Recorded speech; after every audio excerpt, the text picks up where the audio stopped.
Nah, kita lihat lagi ya tadi yang tentang natural law tadi. Saya membaca buku yang judulnya Seven Cosmic Laws. Ini teorinya mirip dengan natural law tadi yang nulis William Walker Atkinson.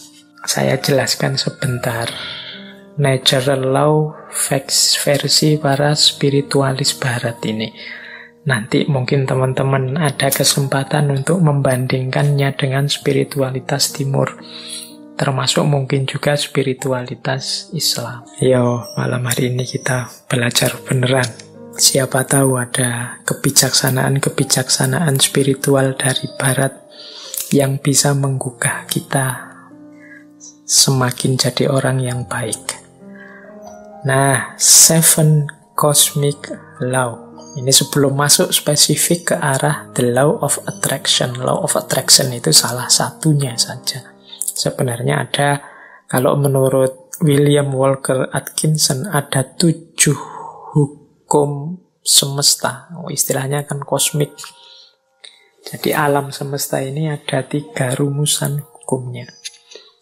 Yang pertama apa? Yang pertama ada the law of vibration. The law of vibration itu segala sesuatu itu bergetar. Tidak ada yang diam. Getaran-getaran dalam frekuensi yang sama akan saling menarik. Kegembiraan akan menarik kegembiraan yang lain. Nah, fokuslah secara konsisten terhadap pikiran tertentu, maka akan menarik getaran yang sama. Jadi the law of vibration itu kita ini bergetar terus. Ini menjelaskan bergetar ini mungkin tidak mudah. Kita ini kan sebenarnya tidak diam. Coba teman-teman perhatikan pikiranmu, perasaanmu, intelijensimu, ini kan kerja terus. Ya dari luar kelihatan diam, tapi di dalammu itu kan rame terus. Nah, itu mungkin mudahnya ya, jenis getaran. Engkau sedang berada di frekuensi mana? Mungkin engkau sedang marah-marah, mungkin engkau sedang senang, mungkin engkau sedang gelisah. Mungkin hari ini engkau sedang bingung karena vaksin, mungkin hari ini engkau sedang gelisah karena sekelilingmu sedang pembatasan ketat karena pandemi. Mungkin ini kan sebenarnya dirimu itu sedang bergetar. Nah, the law of vibration itu vibrasi yang sama akan saling menarik atau akan menggetarkan energi atau menggetarkan vibrasi yang dekat dengan dirinya. Jadi kalau kita gembira, sekeliling kita akan hawanya gembira. Dan orang-orang yang di dekat kita akan terpengaruh oleh kegembiraan itu. Itu the law of vibration, mudahnya begitu. Jadi getaran kita itu mempengaruhi sekelilingnya. Apa yang ada dalam diri kita kalau kita gelisah atau murung, ini menggetarkan sekelilingmu dengan kegelisahan dan kemurungan. Ini namanya the law of vibration. Makanya kadang-kadang teman-teman kan bisa merasakan kalau misalnya punya teman akrab gitu, temanmu sedang sedih, terus dekat denganmu, dia pura-pura banyak ketawa, pura-pura ceria, tapi getarannya bisa engkau tangkap. Itu the law of vibration.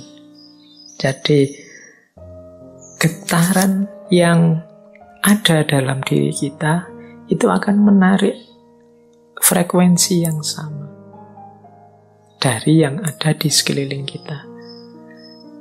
Kalau teman-teman dekat dengan teman yang sedang sedih, sedang gelisah, sedang susah, sekali-sekali dia tampak nangis, itu kan kita ikut terus hanyut dalam situasi kesedihannya, ikut dalam kemurungannya. Nah, ini ilustrasi mudah. Kalau teman-teman dekat dengan teman yang sedang senangnya luar biasa, cerianya luar biasa karena tujuannya tercapai gembira, itu kita dekat dia juga ikut gembira. Jadi getaran yang ada dalam diri orang lain bisa mempengaruhi getaran yang ada dalam diri kita. Demikian pula sebaliknya. Kegembiraan akan mendatangkan kegembiraan. Kesedihan juga akan mendatangkan kesedihan. Ini the law of vibration namanya. Menyikapi the law of vibration itu seperti apa? Ya menurut William Walker Atkinson adalah fokuslah pada yang baik-baik, yang indah-indah, yang nyaman-nyaman di pikiranmu. Apa yang engkau inginkan, fokuskan ke situ pikiranmu terus. Jadi getaran kesuksesan, getaran cita-cita keberhasilan, getaran cita-cita kebahagiaan itu biar menyebar kemana-mana dan menarik itu ke dalam dirimu. Yaitu ayo mikir yang positif-positif saja. Ayo menginginkan yang baik-baik saja. Ayo mengharapkan yang nyaman-nyaman saja, yang damai-damai saja. Loh, itu nanti itulah yang akan hadir karena tertarik oleh getaran keinginan kita, getaran yang ada dalam diri kita. Itu namanya the law of vibration. Itu hukum yang pertama. Jadi carilah frekuensi yang bagus, getaran yang bagus dalam dirimu. Dan hidupkan itu biar mempengaruhi sekelilingmu. Yang pertama itu. Cosmic law yang kedua, the law of relativity. Dalam hidup ini berlaku hukum relativitas. Relativitas mungkin tidak persis sama seperti relativitasnya Einstein. Tapi relativitas di sini adalah mudahnya begini. Tidak ada sesuatu yang bisa kita pahami sampai kita hubungkan dengan sesuatu yang lain. Apakah itu tentang sifat, nilai, kualitas, atau artinya sesuatu dan lain sebagainya, itu kita akan susah memahami kalau kita tidak menghubungkannya dengan yang lain. Itu namanya the law of relativity. Yo, ilustrasi mudahnya, misalnya sampean mau menilai saya, Pak Faiz itu wajahnya seperti itu masuk kategori ganteng apa jelek? Itu kan susah kamu jawab, mungkin ya sungkan barang, gak berani ngomong. Tapi mudahnya itu, kalian ngerti saya cakep apa jelek, itu kan ketika dibandingkan, dihubungkan dengan yang lain. Mungkin dengan wajahnya orang lain. Kalau dihubungkan dengan yang lebih cakep, ya saya ndak ada apa-apanya. Tapi kalau kamu cari yang lebih drop, jauh lebih jelek, mungkin saya yang masuk kategori ganteng. Nah, itu the law of relativity. Indonesia ini negara yang nyaman, maju, atau negara yang terbelakang, mundur? Itu jawabmu mesti susah, karena parameter bisa macam-macam orang bikin. Mudahnya apa? Relatif. Relate-kan dengan sesuatu yang lain. Jadi jawabannya mestinya, yo kalau dihubungkan dengan negara ini kita masih terbelakang. Tapi kalau kita sambungkan dengan negara ini ya masih lumayan. Kita masih tergolong lebih maju. Itu namanya the law of relativity. Jadi ini hukum alam yang kedua. Nah, maksudnya apa William Walker ini menunjukkan the law of relativity? Ya, hendaknya kita ini selalu menghubungkan situasi yang kita alami dengan yang lebih buruk atau lebih kurang atau di bawah kita. Tujuannya apa? Biar kita bersyukur. Semua kegelisahan, ya mungkin tidak 100% lah. Sebut saja 90% kegalauan, kegelisahan kita hari ini, itu muncul karena kita merelasikan diri dengan sesuatu yang lain yang lebih tinggi, lebih bagus, lebih sukses, pokoknya lebih segalanya dari kita. Akhirnya kita tidak mampu untuk bersyukur. Mau bersyukur itu lebih berat karena kita melihat hidup kita ini serba kurang, serba kurang, serba kurang. Kita salah mencari relasi, menghubungkan diri kita dengan apa. Karena tiap hari mungkin engkau melihatnya artis siapa, atau melihatnya tokoh siapa, atau kiblatmu orang besar siapa, itu terus orang kaya siapa, itu terus orang sukses siapa, itu terus. Sehingga ketika menengok dirimu, yang lahir hanya pesimisme, underestimate, merasa betapa tidak berharganya dirimu, dan lain sebagainya. Akhirnya tidak bisa bersyukur. Nah, untuk bisa bersyukur, ingatlah the law of relativity tadi. Kalau engkau mau melihat yang lebih bawah darimu, masih banyak. Ada mahasiswa yang sumpek sekali karena semester akhir belum punya pacar misalnya. Dia lupa bahwa dia jadi mahasiswa itu aja sudah kelebihan yang luar biasa.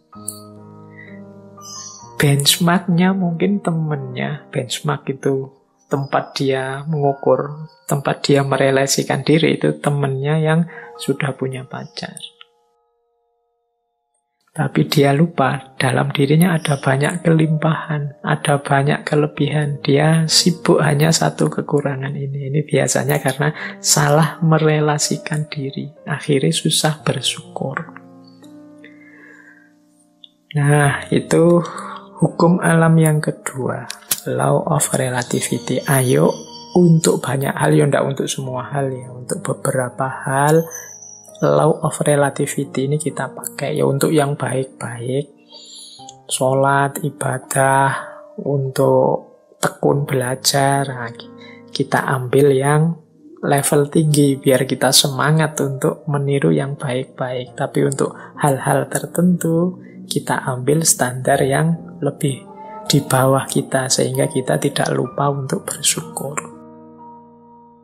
Nah, yang ketiga, the law of cause and effect. Hukum sebab akibat. Kalau ini saya tidak perlu menjelaskan ya. Kalau dalam Islam ya ada famay ya'mal misqala dzarratin khairan yarah wa may ya'mal misqala dzarratin syarran yarah. Ada aksi, ada reaksi. Ada sebab, ada akibat. Maka menghadapi hukum yang semacam ini, marilah kita ciptakan dalam hidup ini sebab yang baik-baik saja. Sebab-sebab yang produktif, yang sukses, yang unggulan, sehingga kita mendapatkan akibat juga yang sukses, yang unggulan. Jadi karena ada sebab, ada akibat. Kalau ingin akibat yang bagus, ya ciptakanlah sebab yang bagus. Ini hukum alam juga. Tidak mungkin dari kemalasan lahir keberhasilan misalnya, makanya jangan malas. Tidak mungkin dari kejahatan, keburukan lahir kebaikan. Tidak mungkin dari proses yang merusak lahir perbaikan. Nah, ini cause and effect. Ini hukum alam yang ketiga. Ada sebab, ada akibat. Apapun yang kita panen hari ini, itu adalah benih yang kita tanam sebelumnya. Yang keempat, the law of polarity. Law of polarity ini, segala sesuatu dalam hidup ini ada pasangannya. Ada panas, ada dingin, ada terang, ada gelap, ada atas bawah, ada baik buruk. Ini pasangan. Pasangan ini sifatnya saling mengadakan. Saling mengadakan, ya kalau tidak ada buruk, yang baik juga tidak akan ada. adanya yang baik karena ada yang buruk. Ini namanya saling mengadakan. Kalau semua orang sama, semua baik, semua, ya dia tidak disebut baik, ya standar saja. Dia disebut baik karena ada yang buruk. Disebut terang karena ada situasi gelap. Disebut atas karena ada bawahnya. Bawah saja tidak ada atas, tidak mungkin. Atas saja tidak ada bawahnya, tidak mungkin. Jadi dia saling mengadakan, saling mendukung keberadaan masing-masing. Oke, jadi situasi the law of polarity ini membuat kita nanti tidak mudah melihat satu sisi saja dari sesuatu, tapi harusnya kita melihat secara lebih lengkap. Jadi ada orang baik loh, terus kita puji, kita senangi total 100%. Dia dengan segala kebaikannya.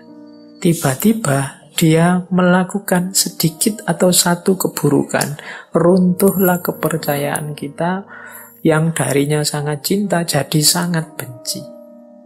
Kita lupa bahwa namanya masih manusia, masih duniawi, itu pasti berpasangan. Ada baiknya, ada buruknya. Ya mungkin kadar dan ukurannya berbeda-beda, tapi pasti ada pasangan-pasangan ini. Kita sering tidak siap menerima situasi yang kebalikan dari kenikmatan, kenyamanan yang kita rasakan hari ini. Padahal itu ya berpasangan. Ada enak, ada tidak enak. Di balik kenikmatan, di sisi sana ada ketidaknikmatan. Itu selalu ada. Minggu depan insya Allah kita perdalam the law of polarity ini di falsafah hidup yin yang. Tapi the law of polarity ini juga salah satu dari 7 cosmic law. Salah satu hukum semesta. Baik, nanti kita lanjutkan kalau yang keempat ini ya. Yang kelima, the law of rhythm. The law of rhythm ini, hidup ini mengalami siklusnya masing-masing. Hidup ini ada perputarannya. Siang, malam, kelahiran, kematian, kemunculan, kepergian, dan lain sebagainya. Namanya rhythm, iramanya hidup. Nah, segalanya ada awalnya, ada akhirnya. Ini the law of rhythm. Beberapa kali saya ceritakan kan ada kisah sufi, seorang sufi yang punya jargon, ini pun akan berlalu. Mengalami apapun, apakah itu kesenangan, apakah itu kesedihan, pada saatnya juga akan berlalu. Seberat apapun, seperti apapun.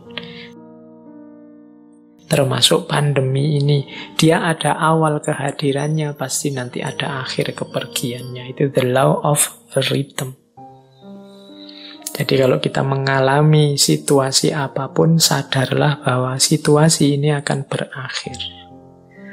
Yang sedang sedih, ingatlah kesedihanmu pada saatnya akan berganti kegembiraan. Yang sedang gembira, wong namanya kita hidup, pada saatnya juga akan ada masalah dan kegembiraan akan bertemu dengan kesedihan. Itu namanya the law of rhythm.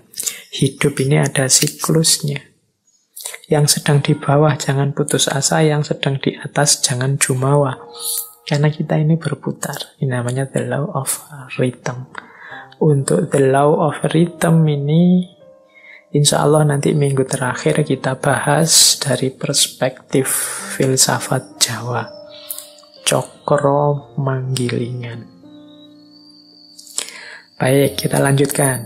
Yang keenam, the law of gestation. The law of gestation itu bunyinya begini. Segala sesuatu perlu waktu untuk terjadi. Tidak ada yang ujuk-ujuk sempurna. Tidak ada yang ujuk-ujuk utuh. Segala sesuatu dalam hidup ini butuh proses. Perlu waktu. Jadi makanya kita kalau ingin sukses juga perlu kesabaran, menunggu momen, menunggu waktunya. Karena segala sesuatu ada waktunya. Ada waktu menanam, ada waktu memelihara, ada waktu memetik buahnya. Segalanya butuh proses. Tidak ada yang ujuk-ujuk setelah ditanam terus buahnya muncul. The law of gestation. Dan yang ketujuh, yang terakhir dari 7 cosmic law adalah the law of transmutation. Segala sesuatu berubah. Jadi segala sesuatu, karena hidup ini di dunia pastinya dinamis. Segalanya berubah. Ini banyak kalau kita belajar filsafatnya dulu. Filsafat Yunani yang terkenal Heraklitus itu ya segalanya berubah, kecuali perubahan itu sendiri. Yang tidak berubah hanya perubahan. Nah, law of transmutation ini menyadarkan kita untuk menghadapi perubahan, merancang dan menyiapkan perubahan agar perubahan yang terjadi arahnya sesuai keinginan kita, membuat kita lebih baik, membuat kita lebih sukses, membuat kita lebih berhasil. Jangan biarkan perubahan liar tidak terkontrol. Baik, ini 7 cosmic laws. Ini alam semesta.